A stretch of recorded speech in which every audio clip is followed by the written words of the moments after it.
And a very good Saturday morning to all of you watching Coffee and Stories, another edition today, February 23rd, after a blizzard in Bucharest last night. So I hope you all made it safe and you all woke up and had your chais, your lattes, your flat whites, your cappuccinos, your teas, your whatever it is that gets you going in the morning. And we have a special edition today. Every edition is special through the guests that are coming. But today's edition is about connecting to your inner self, because here I have with me Sara McBride and Anna Popescu, two yoga teachers. One is an American and one is American at heart, but she lived in New York, so she's a real New Yorker as well. Welcome to Coffee and Stories. Thank you for having us. Yeah, thanks for having us. Okay, and you two know each other. Actually, I met you two together at your yoga studio. Anna owns the Pawan yoga studio in Bucharest. Yeah. And she returned from the United States when? It's been 3 years now. Okay, and you opened Pawan when? A year ago. A year ago. Okay. Yeah. So it's a fresh business, and you're teaching at Pawan. Yes, so lucky. Great, and you've been here a year. Yeah, almost exactly. Okay, so I have to ask you, because the purpose of Coffee and Stories is to show a different perspective about Romania, life in Romania, outside of the noise and of the news that people usually can't escape, especially if they're outside of the country and they try to reconnect to what's going on here. What hits you, and what's pervasive throughout our mentality is the negativity of the overall environment. And there is a choice we all have to look beyond that environment and focus on what it is we can do. And there are so many people I know, including the founders of BiziLive, the platform that's helping us broadcast Coffee and Stories, who are contributing and making a change. You're making a change through your yoga studio, and you're making a change through being who you are and being a yoga teacher. So that's today's topic, your experience of Romania, that I already know is a positive one, and your contribution to our country. So we'll start with you. Oh, You're here a year. Yeah. How do you find Romania in Bucharest? I think the people are some of the nicest people I've ever met. It's funny, I'll be in an Uber and I'll say that to someone because they all want to know how do you think of Bucharest? Do you like it? And I always say the people are so nice, and they're like, oh, and there's always something negative to say, and I'm like, oh my gosh, no, the people here are amazing, so beautiful, so kind, and so nice. So what was your question? What do I feel about Bucharest? Yes, how do you feel about living here? You're originally from Rhode Island. Yeah. And you said that you had a pretty strong community back there. Yeah. And you've worked in Massachusetts for how many years? I was there for 5 years working as a nurse, yeah. Okay, so how does the Bucharest community strike you like? And do you have a community for the past year? Yeah, well, Anna has certainly created a really beautiful space. And to me, the community here, I always say, there's like so much potential here. Like it's almost just now getting tapped into as far as like the yoga community, which to me is so powerful. It's such a great space for really anybody that is looking for any type of connection. Mm-hmm. So there is this sensation or this kind of rustling underneath it all that feels like it's about to kind of bubble up and take over, and it is so exciting. It's so cool to just watch, and I'm so excited to see what happens with Anna and the studio space and the people here, because I feel like there is this like real wanting for it. Mm-hmm. And so that's really exciting, because for me, my intention was to come and teach to Romanians, and it took a while for me to kind of be invited in, and luckily You mean invited in to teach at Anna's studio? No, to be anywhere, because I tried all the studios. Okay. Apparently there's one I haven't gone to, but I feel like I've gone to all the studios, and I feel so blessed, so blessed. So you've pitched yourself, the American yoga teacher in Bucharest, I want to teach Romanian women, and you were the only one who took her in? Honestly, I never knew she wanted to teach. Yeah. She was just practicing, and she was awesome. And I was like, what is she doing? She's just practicing and she just likes it.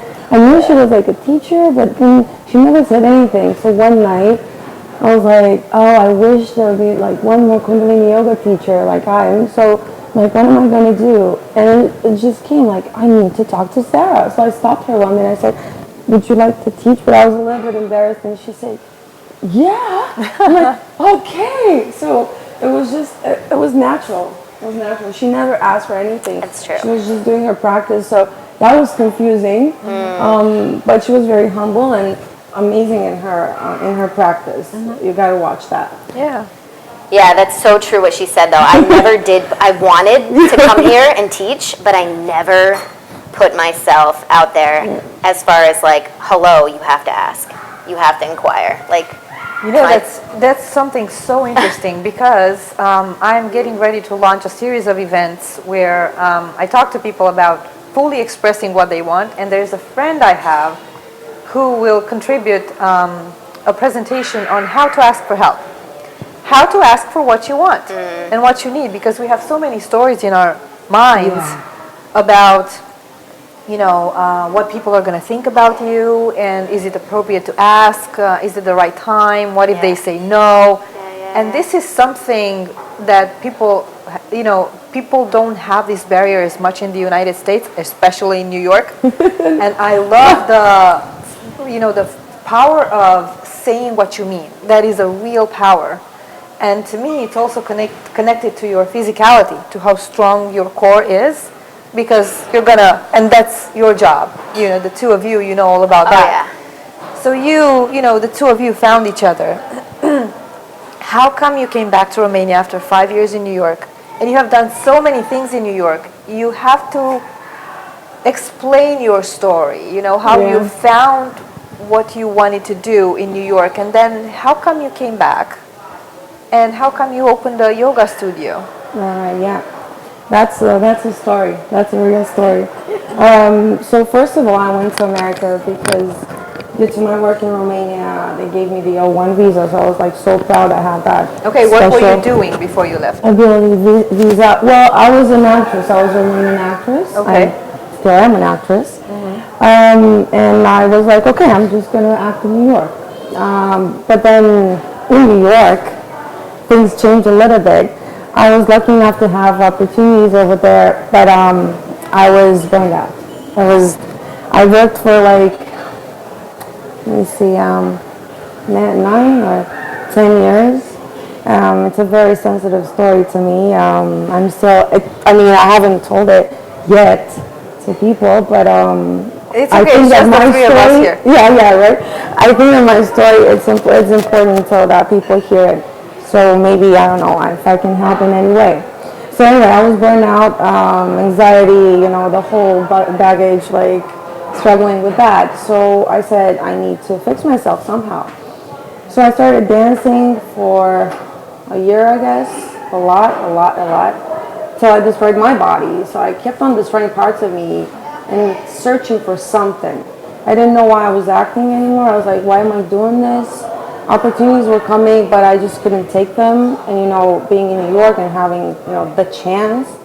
But then the chance did not align with my heart or like anything inside of me. So eventually I realized I wasn't okay. And I said, okay, well, what do I do? So somebody told me, like, let's try a yoga class. If you're going to stretch, you're going to feel so well. And I tried the yoga class. And for like 5 minutes, I found a sort of a peace. It was quiet. I was like, what's this thing? I need to do this every day.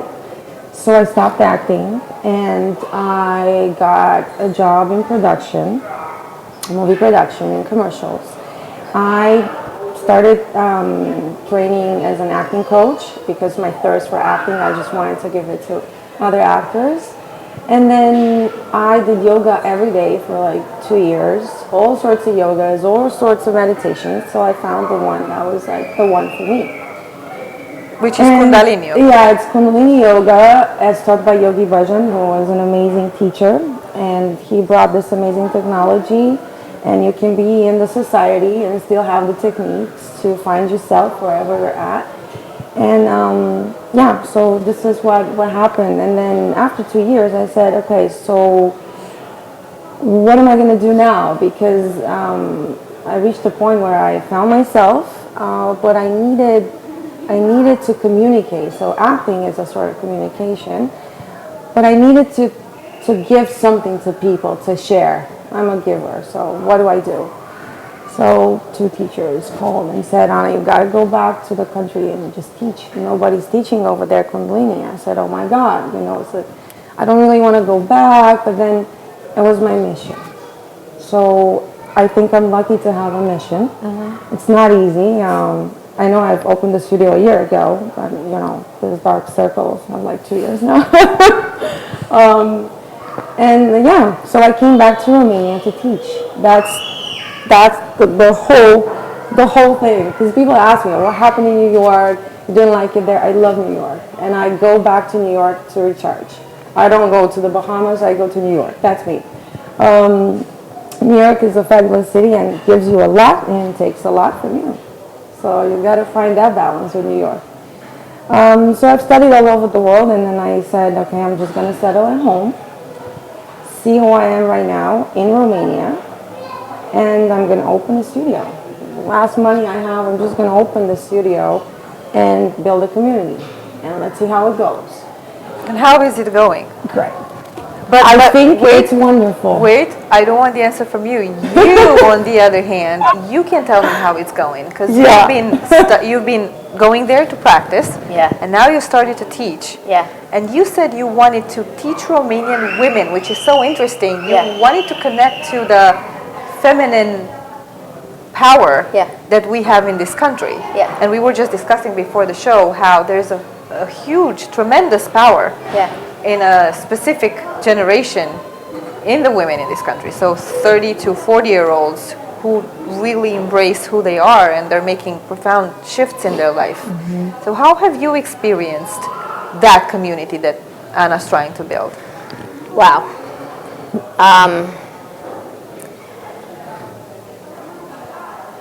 I cannot tell you when I heard what she just said, and I've heard her story a little bit before.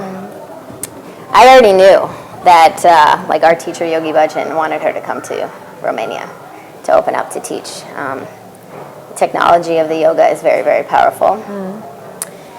And he spent a lot of time with women in the States to women's camps, helping women own their power so that we can,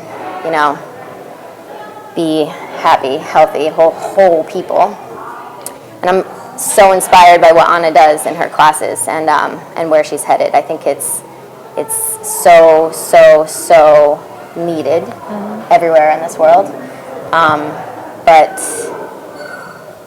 her love for her country and this city is palpable, and it's beautiful. I come to her class at every chance I get. I mean, literally, I like have to soak it all in while I'm there. It's very different than being at home, though. I sense that, to me, again, there's like this whole, it's so exciting because it's, I sense this real wanting from the community here of really wanting it. So getting to be there and see it, and it's really inspiring and really beautiful. You've had your own transformation because you practiced everything she just said. It's like very similar to mine. It's very similar to mine. Neck and neck. And let me tell you something. It's very similar to so many other women that I know within this age bracket, 30 to 40. So it's something about transformation. People come out and say, oh, it's like a midlife something, or maybe it's the times, maybe it's the energy, but a lot of women I know have gone through, it's like there's this amazing story called The Diamond Cutter, if you've heard of it. It's a beautiful story. It's free online. It's a PDF, The Diamond Cutter, and it basically gives you the theory that it's impossible for you to shine like a diamond without cutting all the extras and all the dirt first, and cutting really hurts, So before you start to see what's shining underneath of it all, you really have to do the cutting. It's a necessary it's work. painful. It's It not is painful. Easy. It's not easy. But even yeah. your story, and you haven't given us all the details, but there's a lot of pain and suffering there that needed to happen in a lot of women's lives for them to, it's like, you can do it or you're going to drown unless you. It's a choice. It is a choice, I mean, yeah. It's a choice, and I made my choice. I really wanted to live. So then I said, what am I going to do? And opportunities, they do come if you really want it. And I just want to add something to the diamond. I'm obsessed with diamonds for one reason. The way you can polish a diamond is with another diamond. So it's very important who are the people in your surroundings, who you work with, what type of energy you have, what type of people you gather around you. So in order for yourself to be polishing yourself, look around you first. And check out the environment. Yeah. So Sarah is very kind to say all these things. Yes, we work together very nicely. And we do have other teachers with us. Erika and Karina and Darius and Balje and all these people do amazing things with us. And we found ourselves on the way. So it wasn't like it was an interview I just want to hire yoga teachers. So it's not about that. I'm a yoga teacher. I teach in the studio 3, 4, 5 times a week. I don't know. Sara teaches there. So it's it's an ongoing process. And we're still polishing ourselves. And I need to say this. I never knew that when I come to Romania, I will be involved in educating people while I'm also educating myself still. So that is where I feel like it's challenging. We're educating ourselves in this given moment, and then we have to educate people as well. So it's a real responsibility that we have. So that's a hell of a ride. Yeah, we're all in it together. Yeah. You know what I mean? Sarah, I want to talk a little bit about your transformation. Oh, so you were a okay. nurse. I'm kind of on it too. I'm like, do you really want to know? Yeah, I really want to know. They really want to know because Okay. it's through our stories that we get some meanings. They're pieces of what appears to be information that connect to something in our hearts. And it's the only way to get, a kind of a wake-up call for us because we recognize truth in each other when the other person speaks and not when they talk numbers and business and when they tell their stories, which is why Coffee and Stories exists. And Coffee and Stories was born out of my desire to show that perception about any country, like perception about Romania, is just that, a perception. And that, if you build a strong enough community around the perception of Romania being an incredibly nurturing environment for everybody who wants to give and educate, then, that community is going to grow bigger and bigger. And you felt it. You told me that you felt it too. Let's go back to your story. Okay. Yeah, I was working in, about 6 years ago, I was working in Massachusetts as a nurse at a big Catholic facility. And I guess, it started even before that. I just feel like, growing up and then graduating high school, I never felt like I was good enough, and I needed to do what was expected of me, and there was always this wondering of who I am. I've always been like that since I was a kid, who am I really? But I just started to do what was expected of me. So I went to a community college, and then I went to nursing school, and I ended up graduating and got a job right away and worked at the same facility for 5 years. It was a wonderful, amazing experience, but along that road I got lost. In, but as long as I was keeping up the image of everything looks good on paper, then who really cares about what's going on inside? Because what was going on inside didn't really matter. It was, I can keep up the image, so I kept up an image for as long as I possibly could. And it just all started deteriorating and falling apart. And it's amazing what happens when you're in a space like that, because everyone around you can see what's happening or can sense it, even though they're not yogis per se, but they could totally tell something was going on with me.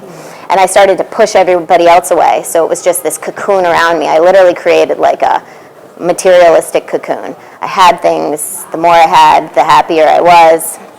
And it just started to deteriorate and crumble, and I suffered with addictions really, really bad. How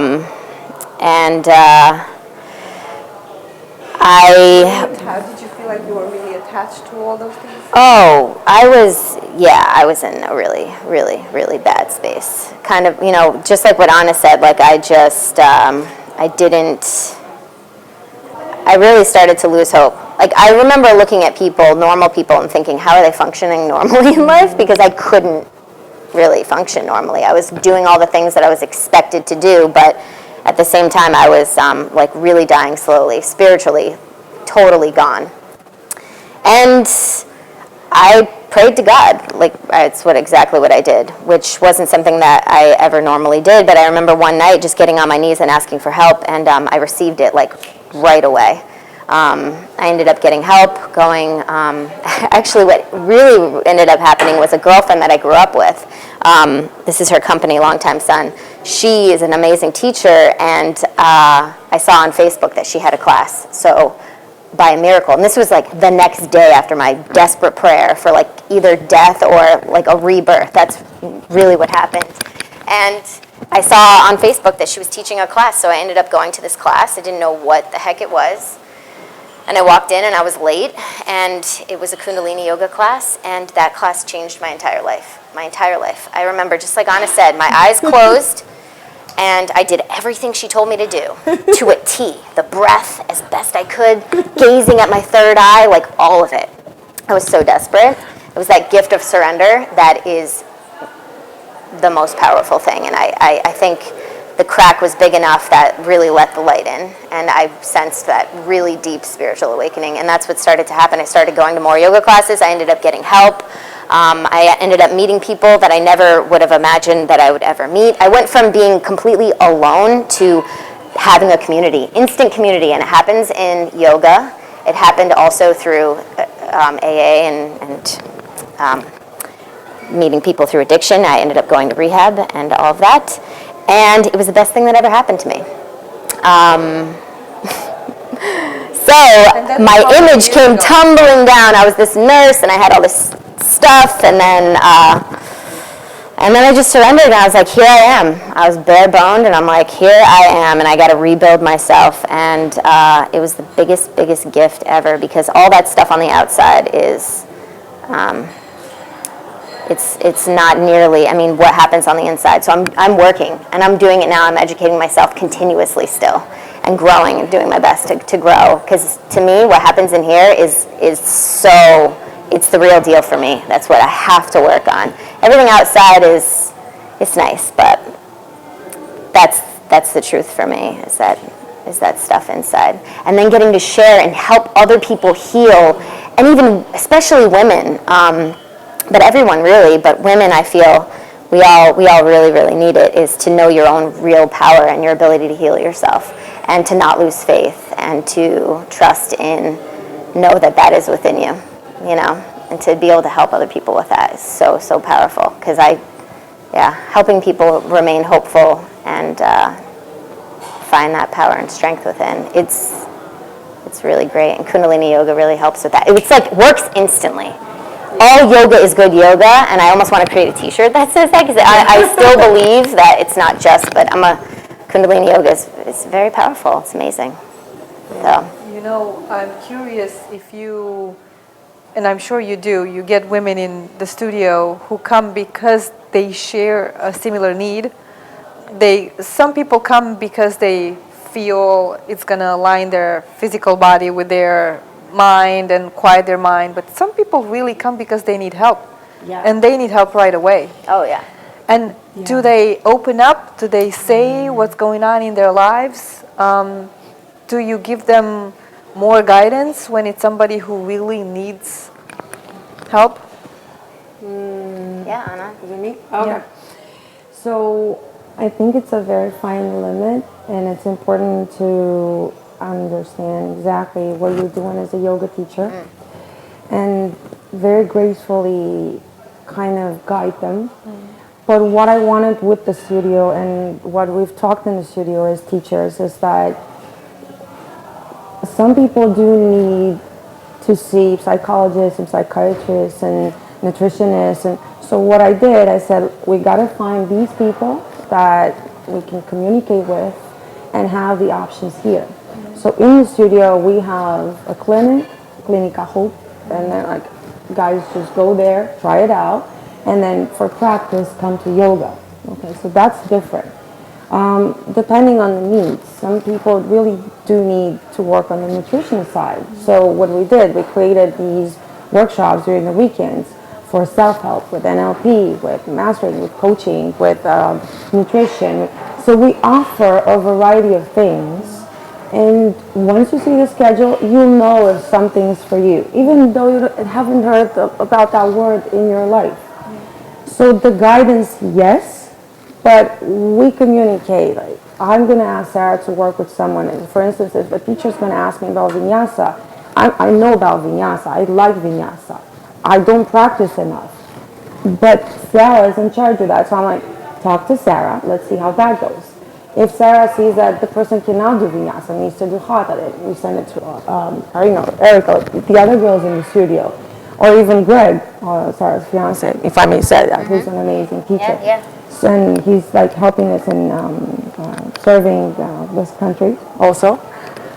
So we're communicating and guiding people the best way we can, but we do not force them to do yoga, because yoga is not the way, it's a way.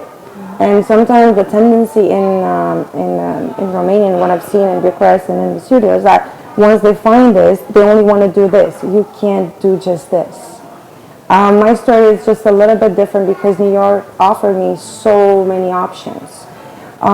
Yes, I did heal through yoga and dance and reading and working and friends, and I didn't get the chance to have a psychologist back then. But I think it's mandatory to have the right help.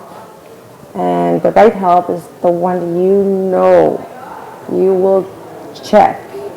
Ignorance is bliss, but that's not the choice if you want to live. You know, that's... oh my God, yes. This saying, ignorance is bliss, isn't it just a level of development in anybody's life? I mean, you can totally live and function totally believing that life is just about going to work and, making life work and being a supportive friend or social skills. Social skills, yeah. So it is a level of existing where you can be helpful to your family and to your friends, but I think that a transformation can only come from within. Yeah. So the cry has to be loud enough for you to want to listen, something like that. Yeah, if you have a strong analytical mind, then you need more than just 1-2 self-help books or one yoga class, unfortunately, or gladly. So I needed more explanations. I needed some scientific thing. And in Kundalini, they got me with that because they gave me the experience and they gave me the knowledge. But what triggered was the fact that we say Satnam, which means truth is my identity, truth is my name. So I was like, what's that? How do I get there? How do I get there? So that's where the process starts. With the question? I love that because I love truth questions. Is my name. The right questions. What do you mean? Truth is your name. What's the difference between Kundalini yoga and other kinds of yoga? I don't need you to describe the other kinds of yoga. Yeah. But is there any other Kundalini yoga studio in Bucharest? No. I am sure right now we should have a few more teachers around the country. I'm not really sure. They don't really reach out, unfortunately. Kundalini yoga is taught by Yogi Bhajan. It's a whole technology, and they have this whole system. And you have to, you have level 1, level 2 teacher trainings. It's a whole thing. You can't just be a yoga teacher immediately. But if you would sum it up, so, to sum it up, very easy. I mean, not easy for me to say. So if other kinds of yoga have go 20 miles an hour, Kundalini yoga goes 100 miles an hour. Works with the central nervous system, works very fast, works with breaking the mind barriers, breaking patterns, active meditations, direct and very sharp. And the principle is poke, provoke, elevate. So we provoke you as guides, as teachers, and you elevate yourself. I like to say that because they also say that we elevate you, but I think that you elevate yourself. You do the work. I guide you. I'm there to guide. It's up to you how much you take. It's not for everybody. I think that at some point in my life, I was a hatha yoga teacher at the beginning. I studied in Hawaii and I stayed there for a month. It was exactly what I needed. Kundalini was something very special that I was like trying to still grasp. And so I would say any kind of yoga, try it out once and then see if it's for you. If it's not for you, you will find one. But it's a huge tree with so many branches and leaves. So it goes fast. And it's also for the people that want to live in the society. So if we would be on on the top of the mountain would be like, yeah, sure, you don't need anything. You're close to nature. Yeah. And then your vibration is close to nature. So living in the city and this dynamic and this whole information from everywhere, and you're like, something's wrong with me. No, it's just we're bombarded with so much. How do you cope with that? So in Kundalini, they say you can have it all. You can be prosperous. You can live in the city. You can have the techniques, and it also works deeply like auto-hypnosis, because these meditations cleanse up your subconscious mind the way they work, and they explain exactly what happens. And it's right on spot. You will know something is happening to yourself. So you've been here a year with your fiance. Have you been able to make special friends, people who are, you feel like your own little family right now in Romania? Because, you didn't know anybody when you came here. Yeah, no, definitely. I'm actually really surprised with how comfortable I feel being here, because I was so ingrained in my community back home. But I mean, I teach vinyasa at the U.S. Embassy, and I've met, it's unbelievable, the women and men that I've met there through teaching there, and then the last few months getting to teach at Pawan. Yeah, I see some of the students. It's so great because we're all a team. Even the students, I feel like we all really work together to we're all equal. To me, that is so important, that all of us have that truth of equality and just uplifting each other and helping each other as much as possible. And I feel that here.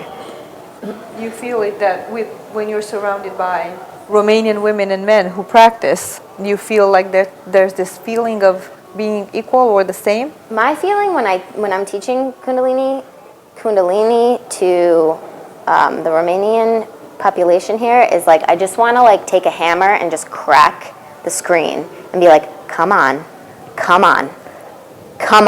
let's go, and it's right there. Yeah. And that's what's cool to see, because Anna's doing that. We're all doing it, but it's like this, like she said, this is her mission. But that's the sense I get is just I just want to be let's go.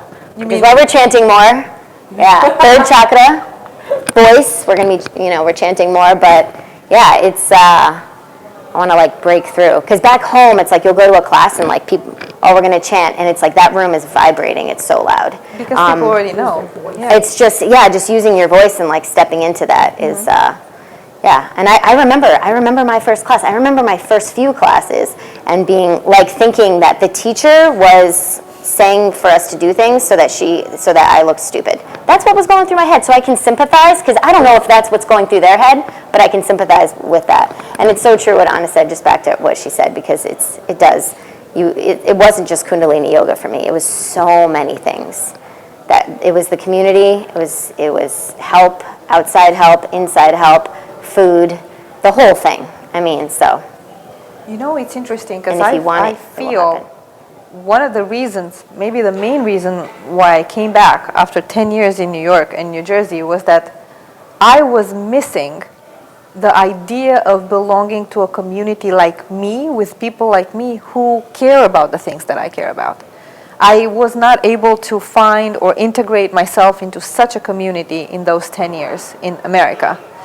Even though, you know, I will always say I'm an American at heart because I am an American mother, you know, so I became a mother there, and that's very emotional. It's a very strong emotional connection. But when I came back and I started to meet people, I realized that the level of society, so the need of the society here is really different than what's going on in America. In America, like you said, you would go to a yoga class or you would go to any other kind of class. It can be entrepreneurship, it can be leadership, it can be something else. It's like those people are, you know, in high school and you're going and you're teaching from that level on because they already know a bunch of stuff. You don't need to explain it and you don't need to convince them. That's the word. You don't need to convince them. You don't need to work. Yes. On that. You don't need to break so hard. She So said that too, yeah. Whereas- This is normal. She's like, oh, yeah. So whereas here the feeling is that people are just clasping their hands over everything that's material. Yeah. And also the struggle is related to the idea of life. So once you say life, they say struggle. I'm like, no. We come from that energy. Just going back to the lives of our parents who weren't free to, you know, enjoy. Life was not made for enjoyment, was it? I mean, enjoyment was something you would steal in the communist time. Yeah. Stolen time, hidden time. And we were not Not using out in our the open. voices at Yeah. all back Yeah. then. So Yes. right now it's not weird that we're not chanting in class, or it's hard for them to express themselves. Once they do it, the world Get it. changes. Yes. They're like, whoa, my world just changed. But you know what the good news is? Imagine Romanian society in a decade from now, where so many more people are really out in the open and not accepting a life that's not good for them on all levels, and knowing, understanding how to guide their children. And I see more and more people with children accepting the fact that children need to be happy with their lives. The number one thing that a child has to be is happy. Yeah. You know, they don't need to be the best in math. They don't need to spend I don't know how many hours a week doing extra homework and practicing, because you end up, and I saw this in the United States as well, you know, there's so many kids, college kids, on antidepressants because the last 3 years of high school are just a huge pressure on that innocent, you know, mind and soul to perform at a certain level. And parents here are starting to pick up on, my child needs to be a whole human being, so they need to be free to play, they need to experience. That's why I'm such an endorser of the Montessori educational system, and my children have been through it. And I was also guided there by a friend, and I got to know what it means not having to do something just because you're ordered to, but because you want to discover. Yep. And also the Montessori system has this incredible concept that I think yoga has too, and life usually has it. It's called self-error system, which means that the most Montessori materials are built in such a way that if a 3-year-old goes and picks up a series of, I don't know, little Lego kind of shapes that are, you know, different in length, that 3-year-old playing with that set for an hour or a day or 2 days or a week will ultimately, without instruction, be able to arrange them by size or length. So all Montessori, the Montessori system is based on the idea that we know how to self-regulate. We know what's right. We know. We'll figure it out. Nobody has to come and tell you, and it's based on discovery. And it's extraordinary, the idea. So that's what I assume, me not being a yoga practitioner, but practicing other kinds of enlightenment. That's it. Yeah. That's it. I feel that. I feel that we definitely ultimately reach a point in our lives where we look at our life and we know it's not in order. It's just not in order. I can't do that anymore. And you know, but you know how it would look like when it would be in order. You kind of look at it. It's right there in front of you, because that's how you know it's not in order. You know, you have the idea of the opposite in your mind. Well, like sometimes the best yogis are not even the yogis. I have a lot of people around me, and then some of them come to class and they're exhausted, but they still want to do the class because they had a long day. I'm like, go home. Sometimes best yoga is sleeping, is dancing, or doing everything that you're passionate about. So, because I heard you said something about even though I'm not a practitioner, I'm sure you are. I'm sure you are. And Not of yoga, that's what I mean. Yeah, I got it. But I just want to make sure that people get this as well. You don't have to be a yogi in that way that you have to practice. The highest form of yoga is a relationship, and relationships in general. So what do you do with yourself and in your life and in your relationship with your work and your passion? So check it out there. Are you aware of it? Are you truthful in it? Do you work? Because you have to. We say that work is worship in Kundalini. We like to work. Yeah. It is also giving. Giving, I think that giving comes naturally. Once you know your objective and you know what you want and know that you like it, you just share it. And it's a constant flow.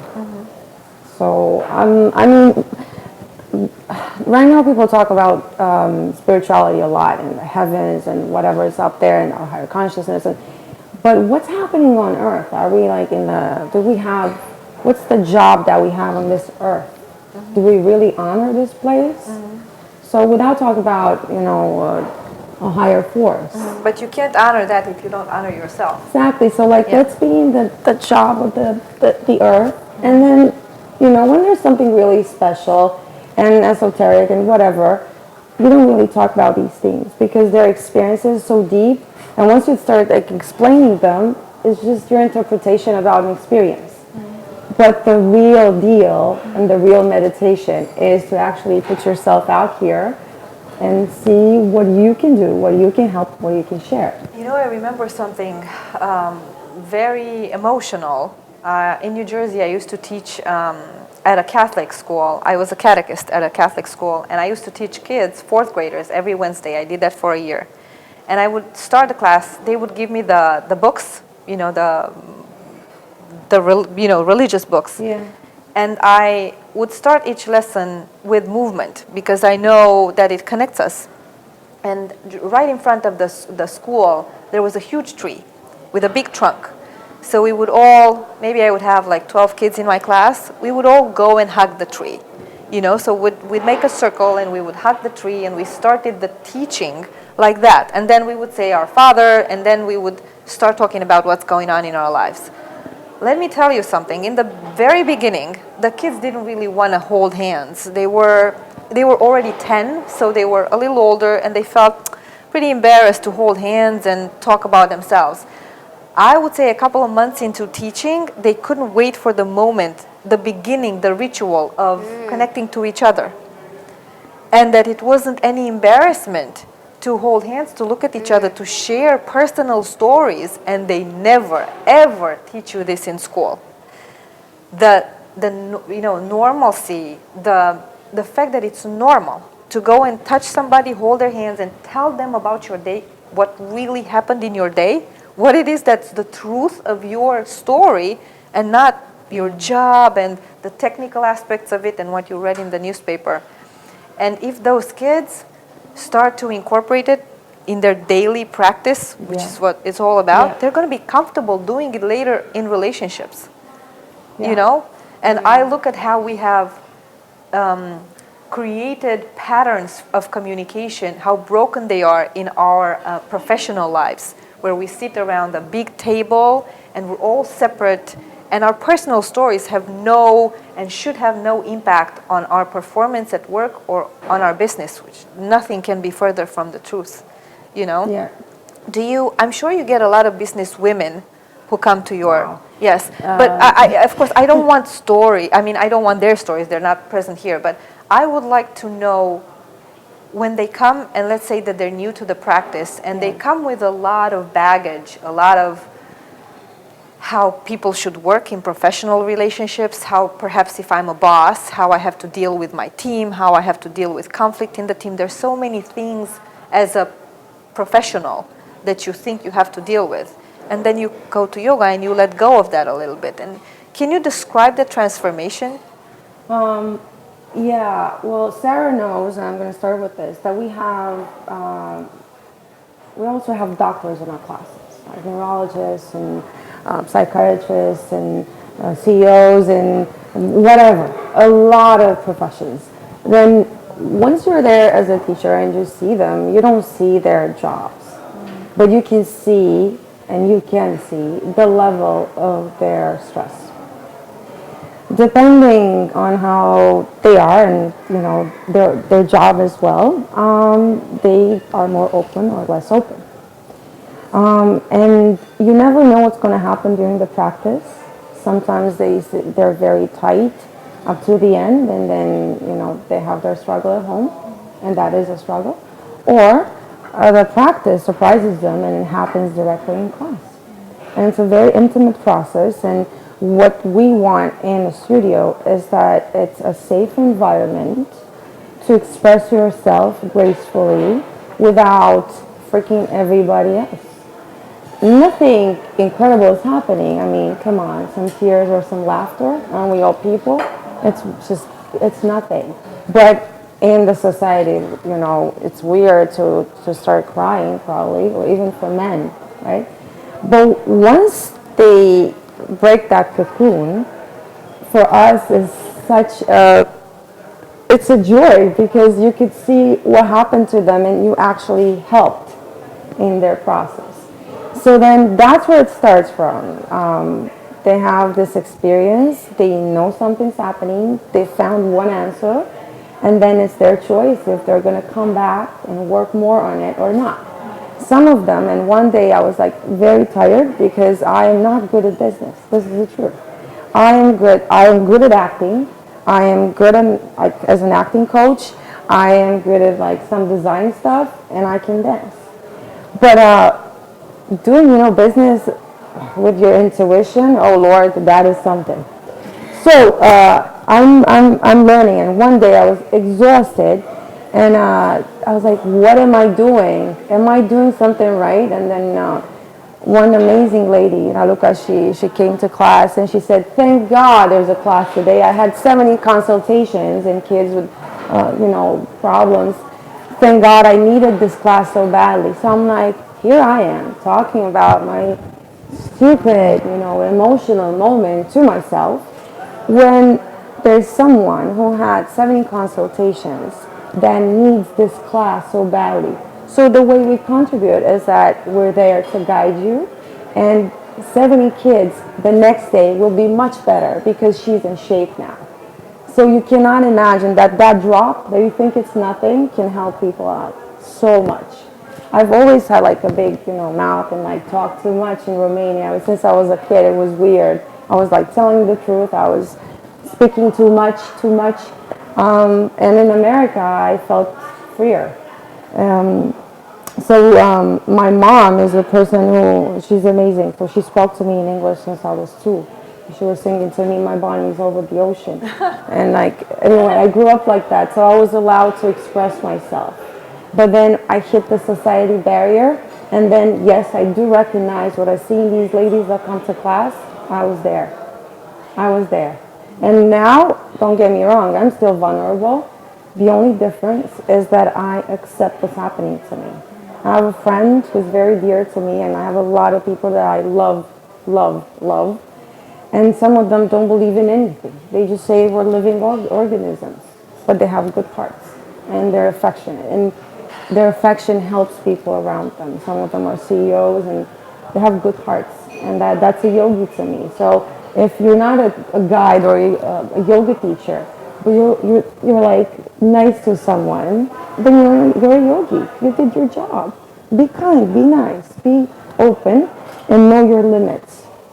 Isn't it interesting that the idea of New York is person eats person, and it's so, the idea of going and living in New York before actually experiencing it comes from movies, from what we've seen, from sound bites about New York and how it is to live on Wall Street, and how you shouldn't get emotionally attached to anybody because it's all about the money in the end. I don't think so. And I don't think so either. I found that in New York, all of those people are really hungry for fulfillment, regardless of how rich they are or how stressed they are. But they do ask questions. They do ask themselves a lot of questions. They're just right on spot. And I want to ask you something. Maybe you can go back in time at your moment of when you had your low. You knew you couldn't take it anymore. Okay. Is there any specific question that you asked yourself, or God, or a friend, that the answer to which led you to take a step? Because in any conversation, the usefulness of it is if it guides you, it leads you to take some kind of action. Otherwise, it's you contemplate ideas and it's all nice and you become more cultured, but unless you take some action to improve someone's life or your own, it doesn't really count as successful communication. Because that kind of communication has to lead to some action. Yeah. So has there been a moment, a question that you asked yourself or somebody asked you? For me was directly. Sorry, you want to go first? No, you go first. Okay. Why am I not fitting? What's wrong with me? Why am I afraid of success? And why do I have so many fears? So that's how it all started. It was like in my head all the time. I'm very sensitive, so I could see the eyes of other people, and I knew it was there for all of them, but they were still coping with life. And I was like doing things, but I was like smashing them in the end, even my parts. And so I was like, I had great auditions, and in the end, it was like the last audition. I was about to get it, and I was so afraid to have that responsibility to be the main character or to have the chance. It felt more fulfilling to be aspiring. Yeah, aspiring, and that's an addiction. That's an addiction to and to suffering. And I was feeding myself with that because I saw it in my country a lot, too much. Though nobody wanted to be like this here. I never looked Romanian. Okay, so that was another big deal in the country because they all wanted to work with me. But though you don't look Romanian, in my family we have a bunch of roots. Okay, great. But in my heart, I grew up here. I was raised here. Yes, I was raised with some American education. My mom helped me out with that a lot and supported me. And then in America, I could express myself. I was like, I could do this here. I grew up with Michael Jackson, and with me, I grew up with Once Upon a Time in America with Robert De Niro. So I grew up with all these things and with all the Romanian culture. So how does that fit in me? Where am I? Who am I? What's happening? I can express myself here, but I can't do it there. So these questions were eating me up and having an artistic thrive. And I was like, what am I going to do? And I felt like my drama was a disaster. It's not. Sara, what were your questions? Well, I mean, it was really me asking myself, like, who am I without that identity as being a nurse? Who, or all of these outside things, like I got rid of all of like my stuff. Who am I without that? It was really scary. I've developed a really, really strong faith and trust that I'm always being taken care of, and I always tell people that too. Mm-hmm. That if you really look back in your life, you can really see that no matter what, you're being taken care of. So for me, it was like, just kind of free falling, like letting go of everything and knowing that I'm always going to be taken care of, and that doesn't define me, and that what's on the outside doesn't define who I am. Even a yoga teacher doesn't define who I am. And it's the constant search of, well, who am I then? And it's like, that's why I have a daily practice. And I think that's important, and to be kind But I'm sorry, I forgot your question. 2 minutes. That was the question. Yeah. That was the perfect answer. Yeah. That was Oh, the okay. perfect answer. Oh, okay. Well, we're almost done for today, and we have been in a wonderful space and energy here at Talent Garden Bucharest, which is in the same space with Beans and Dots. Thank you so much for coming. Thank you. And I want to, this was a very special edition. I have had, guests from various industries, but I feel that we shouldn't be afraid in the online environment to really address important life-changing issues and talk about moments of crisis and talk about change, how change is possible, and how it has nothing to do with our job, hierarchy at work. It's all about the questions we ask ourselves. So thank you so much. Yeah, that was so good. 1 minute, 30 seconds? Somebody can tell me? Yes? Okay, so it's almost done. Thank you so much for coming. Thank you. And yes, we are ending each coffee and stories with a gold bar. This is you. so That's sweet. full of love. It's It says, I love you so much. Hey, yes, Beth. it says Nice.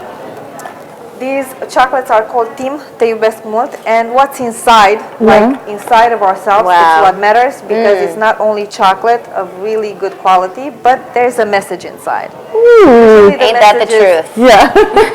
Yeah, the message is always inside. And, This is amazing. Usually the messages inside the Tim chocolate are love messages, but especially for coffee and this? stories, they are philosophical. Yeah. Oh my. To start us off, so I'm going to ask each one of you to Yeah. read the message you get, and of course eat the chocolate. Eat the chocolate. Oh, it's in English too. Yeah. Yeah, Brilliant. yeah. Sarah. When you love someone, you can find things you can tell by the end of your life. When you love someone, you can find things you can tell by the end of your life. I'm going to have to read and, we'll think have to on think that a about little that. bit more. Yeah. What about you, Anna? When I let go of what I am, I become what I might be. That's a good That's on one. my forehead. What? Who's that? That's by? really good. Okay, Lao Tzu. Yeah. And I got the important thing.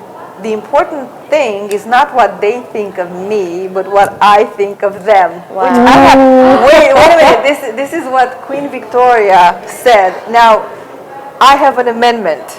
I think the important thing is not what they think of me, but what I think of me. So it's more in line and in tone, but I don't Addendum know. on that, I that's don't know what spiritual practice Queen Victoria had. She, that's interesting Probably had the too. nobility of practicing nobility. Yes, Without a doubt, it's the self-love. Self-love is Thank you so huge. much Thank for you so today. Thank you. Thank you. It's so And sweet. I hope that this edition of Coffee and Stories gives you something This is amazing. that Yeah. helps you take some kind of action, even if So cute. that action is coming to your studio, Pawan Yoga in Bucharest. Yeah. Thank you, ladies. Thank you. Have a good Saturday. Stay warm. Take care. Bye. Bye. Satnam.